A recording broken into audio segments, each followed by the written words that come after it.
What is up, YouTube? This is going to be one of my travel hack videos, and I'm going to be talking about exclusively how I sustain myself with full-time travel as a digital nomad. A lot of you have asked for this video, so I'm finally making it. I'm going to walk you through an entire day where what I do, some of the tricks that I do to save money, and how I kind of go to the grocery store, what I shop for. And this is a good time to do it because I'm in Sydney. The food here is pretty expensive, even at the grocery stores. And I'm also in a hotel, which is a little unusual. Normally I'm in Airbnbs. And that means I don't have a kitchenette. I don't have any way to cook food. So I'm gonna show you some of the ways that you can save money by living abroad full time. So first things first, when it comes to the mornings, eat and drink whatever you can find in your hotel room.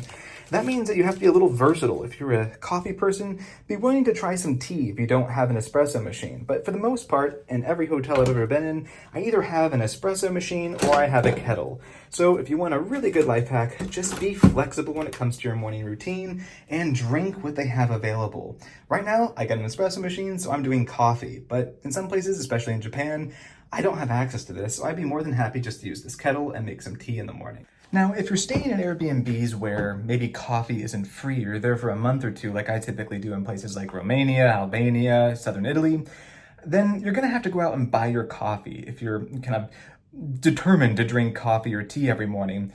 And that means really figuring out a way to make coffee effectively. Not all places are gonna have a coffee machine or an espresso machine.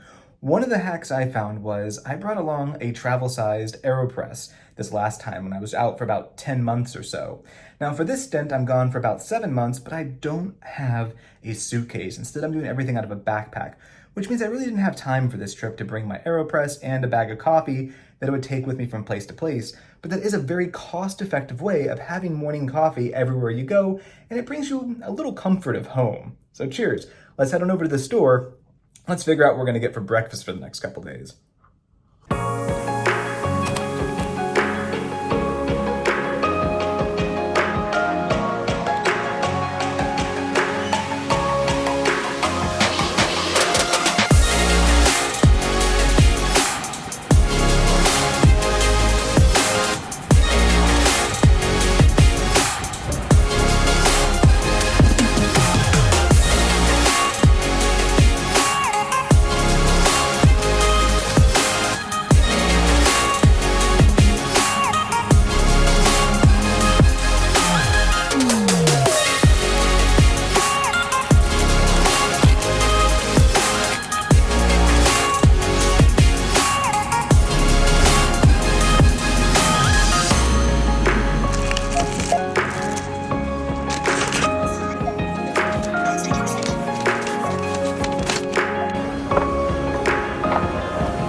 Right, so I've got my food now. Let's go back to the hotel room and see how much it all costs. So I've gone ahead and I've gotten back to the hotel room, and if you look at my receipt, I've got $35.42. Now don't be alarmed, this is in Australian dollars, which comes out to about 23 American. So what all did I get? Well, I got 2 bananas. Now, typically I can split these bananas with my wife, and so this will last me about 2 days or so. On top of that, I got a whole thing of this nut mix. Now, why did I pick this? Well, as you can see, it's number 5 star, which is the highest that it gets. It's a good source of fiber and protein. On top of that, they not only make for a really good breakfast item, but also a good daily snack.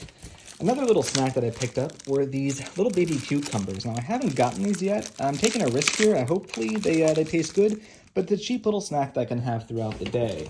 To make my yogurt a little healthier, I also got these black chia seeds. Now, this is a really good life hack. It gives you a lot of good antioxidants, some magnesium, keeps your energy levels up. Also, I believe they're a good source of fiber as well, along with a lot of other good things inside of them. So they're pretty cheap when you're overseas. It's a really good way to add some extra nutrients in your food, especially at breakfast. For yogurt, I normally go with plain. Unfortunately, they didn't have plain today, so I had to go with vanilla. Not the best. They add a little bit of sugar when they do that, so it's a little less healthy.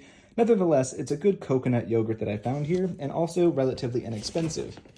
And then finally, for another little fruit, I picked up some of these raspberries. I've been getting these every single day. One of these packets will typically last me and my wife 1 day. The yogurt will typically last 2 to 3 days. The chia seeds will last the rest of the time we're here, so about probably 5 days or so. Probably bring those with me to maybe on the cruise I'm about to go on in a little bit. Nevertheless, all this for $23 will basically feed us for breakfast and snacks for about 2.5 days.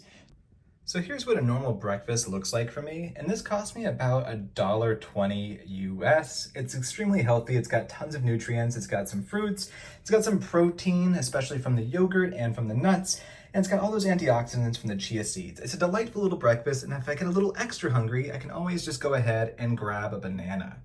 So that's a typical breakfast for me on the road. I have this pretty much every single day. I've been having it every day for about, I don't know, a year and a half or so.